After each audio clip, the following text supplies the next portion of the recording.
What's up, guys? Jesse, Melissa here with Adventure Endeavor, and we are huddled in our bedroom.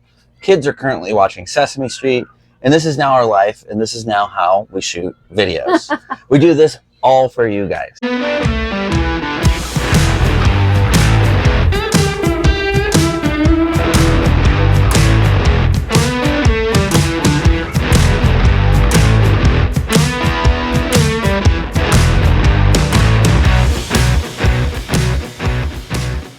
We've been over here in the Midwest in tornado country. In tornado season in the spring. Yes, in the spring, in one of the worst years in a while, 2025. And we don't like these storms. We don't like tornadoes. In an RV, they're sketchy, and we're from Southern California, so they are just sketchy times a million. Earthquakes, no big deal. Fires, mudslides, you know, those tornadoes with Dorothy, all that jazz. Not our cup of tea. Yeah, we're just not used to it. We've never lived here before. We've never really even spent that much time in this part of the country. Like, we went through Texas fairly quickly, like our first year on the road, but we haven't really spent much time in Tornado Alley at all. And it's extra sketchy in an RV, you know, with like no storm shelter or like no centrally located bathroom that you can hide in. Like, if you get really hit by a tornado in an RV, it's not good. You're just SOL. So we thought we'd make this video because A, it was something we couldn't find, and B, we feel like we've already learned a lot. It is mid-April, so we made it through March. We had a couple not like crazy close calls, but like we've discovered a lot of things that help put our minds at ease, and it might help you if you're a tornado in the area. And like we said, we are not experts. We know nothing about this. But we're gonna make a video because that's what people do on YouTube anyways. Yeah, we just wanted to share like our experience and how we approach the situation, just to kind of try to be on the safe side. All right, so the first step that we have actually been using for many years now, for like storm and emergency preparedness, was recommended to us by locals, like in Texas, our first year on the road. They said to download the local weather app. So for us at the time, that was the Fox 7 WAP, the WAPP, and you can have it follow like your location, like through your phone, and set it to like give you warnings of like extreme weather events in your area. It'll show you radar. It'll show you like the little like triangle of the storm, I guess. Warnings. It shows you triangles of hail, lightning, tornado, rotating storms, all in the direction that they're going. So they're saying it's starting here, it's going this direction, and it's super informative and great, and it kind of gives me peace of mind, and then it just gives you a lot of information. Secondly, this season here, I have found a couple of YouTube guys through TikTok that actually, when there's a storm coming, a big one, they will go live for like literally the whole time of the storm. No commercials, no nothing. And these are just amateur guys, but they're super good at what they do. They're informative, and we found that it's better than the news. And it's just nonstop, and they just keep going through the areas that have severe weather and say, hey, if you're here, I don't like this because of these reasons, this and that. Oh, and it looks like it's going this way. It's shifting more than we thought, vice versa. And they're not experts, but the word expert is just like so loose nowadays. It really doesn't matter. It's just something that they're passionate about, they're interested in, and they will go live, literally the storm from, let's say, Oklahoma all the way to the Carolinas. They'll just go live that whole time, which is nuts because it's over days. I mean, they take little breaks, but no commercials. Yeah. Super helpful. So it's always definitely a good idea to have more than one like warning system in place. Like we just said, he watches the YouTube live, and we both watch the Fox 7 WAP, and we have like the alerts set, making sure all the notifications are like appropriately set on our phone, so that if there is an extreme weather event that we need to be aware of, it's going to notify us and like, you know, send out an alarm. Like, and hopefully we'll know in advance. Yeah, because we'll be paying attention. This is something that we kind of started doing this season, and we did one other time when we were in Texas, is when you get to a campground, because mostly out here it's campgrounds, you want to know the area, know the lay of the land in your campground, and know where either a tornado shelter is or what they recommend as a tornado shelter. A lot of times they don't have like an actual tornado shelter. It might just be a cinder block bathhouse that's built. But you want to go look in there, know the layout of the building, know the fastest route, whether you're going to drive there, because sometimes they're far away, or whether you're going to run or walk there. That's super important because like we looked at one and it was like, nah, I think the RV might be better. It was just a stick-built, very kind of lightweight bathhouse. But then there was another really good one on the other side of the campground. So I'm glad that we checked it out. We knew that there were shower stalls, there were bathroom stalls. And obviously they say like you want to be inward as much as possible and have as many walls as possible between you and the storm. Yeah, avoiding any windows in the room if possible. But you know, sometimes the pickings are slim, so we just got to take what we can get, because in a lot of those cases, that bathhouse, that cinder block bathhouse, is going to be better than our RV. Luckily, our RV is pretty heavy. Yeah. Other things that we've done, if there's, you know, possible threat of a tornado forming, we've gone to like a local restaurant, which is just, you know, better quality structure than an RV, or a local library that we knew had a basement. So look for things like that, like public spaces that you could go and potentially like hunker down in if you needed to. Yes.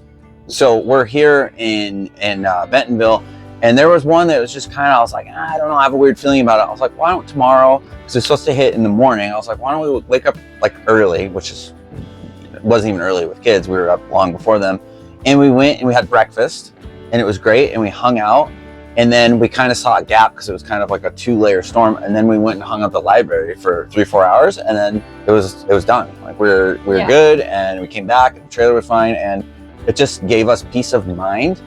And God forbid anything happened if a tornado formed, we felt like our situation was much better. Yeah, rather than trying to move at the last possible minute. Yeah, never move like last minute. Like do it in advance and give yourself enough time of advance. Yes, if possible, of course. Another thing that I've been doing is creating like a go bag anytime that there's a threat of a severe storm. So I'll put like my work equipment in there, like basic necessities for the kids, like diapers and like a few extra snacks and things like that. Drinks, valuables like you know, social security cards, like passports, wallets, obviously, like any important financial documents, things like that. And then I'll also like set aside clothing, like if it's going to be a storm coming through in the middle of the night, like I'll go to bed in clothing that I can just jump out of bed in and like throw my shoes on and like run and grab the kids if I really had to. Anything you want to add to that? I didn't know this, but apparently we're heading more towards Dixie Alley. We're heading more east, and that area is known for a lot of nocturnal tornadoes, which can come at nighttime, which is like, you have scary and then you have super scary. But yeah, and the go bag is like super easy. It's like 10 minutes, like the night before, if there's going to be sketchy weather. But then if something happens, it just makes your life 10 times easier. So I would just highly recommend having your go bag ready. We don't like to plan, but ever since we've been out here, we've planned quite a bit, because you do need to book your campgrounds in advance to some extent. And then we have a couple events that we're going to out here in the East, the Midwest, whatever you want to call it. You got to be willing to just drop your plans. Like if there's something really bad coming and radar's like, hey, like this is crazy, you might need to drive 10-15 hours and just leave the area if you have the time to do it. Like I said, do not get caught in a storm, especially towing your RV. That'd be worse. But the technology is really good now, and they really know what areas are going to get hit really badly. So take all that knowledge, make a decision well before it's go time, and be willing to do that. So another thing too is, like, obviously it's not just a tornado. It's, you know, hail, it's severe winds almost always with all these storms. Rain, stuff like that. So another thing that we've been doing is, if it's going to be pretty gnarly, especially like the wind speed, is like, we'll just kind of pack up outside. I know that seems annoying, but like if you can take chairs and at least fold them down and put them under your RV or like in your underbelly. Your rugs, you don't want them to blow around, get wind whipped and get destroyed, stuff like that. Lost, or, you know. Yeah, lost, or you don't want to fly and hit your camper, somebody else's camper. So basically just tidy up your camp and do your absolute best to secure everything down that you can. Speaking of securing things down, you're going to want to disconnect from power in case there's like, you know, power lines go down, or there's like a crazy power surge or something like that can happen, to just, you know, protect your RV electrical system if possible. And then bring your slides in as well. If it's really bad. If it's really bad, fill your water tanks to just make your rig like extra heavy. Those last 2 points definitely only do if you obviously have plenty of time in advance and you know you're going to be like leaving your rig to go hunker down somewhere else. Yeah, you could fill your tanks, do the slides, keep your gray tanks and black tanks full too. That's going to help. More weight in the RV will keep it from just falling on its side. Class A's are pretty good. Hopefully. Class A's weigh like 25, 30 plus K. You know, this is like, I don't know, like 18K roughly. I forget what it is. And then travel trailers are probably the most susceptible because they're just lighter. So they can get knocked on their sides a lot easier. And last but not least, if you can afford it, if you have the means and you're sketched out and you're nervous, like your life is more important than money. So you can always go to a hotel that would have a safe spot, stay a night. And if you do that, that's when you bring the slides in, you fill your tanks, leave your RV, leave your possessions, take your go bag, and go to a hotel for a night. Like think of it as like a mini vacation from your vacation life, you know, because we're always on vacation, you know. Yeah. If you can afford it, obviously you can't. Just be smart, but life is the most important thing to keep safe and preserve. Yeah. So that's us Californians telling you about tornadoes. Again, it seems we're silly. Absolutely not experts, and also.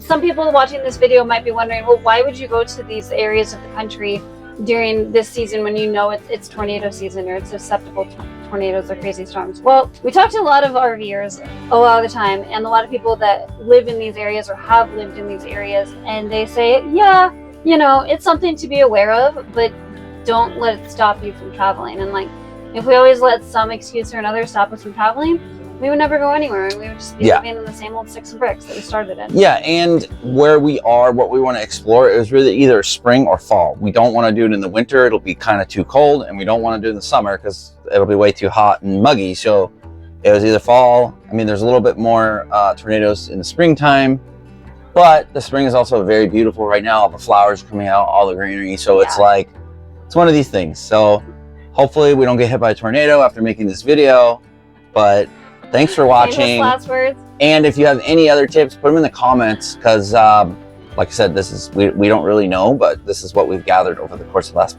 few months.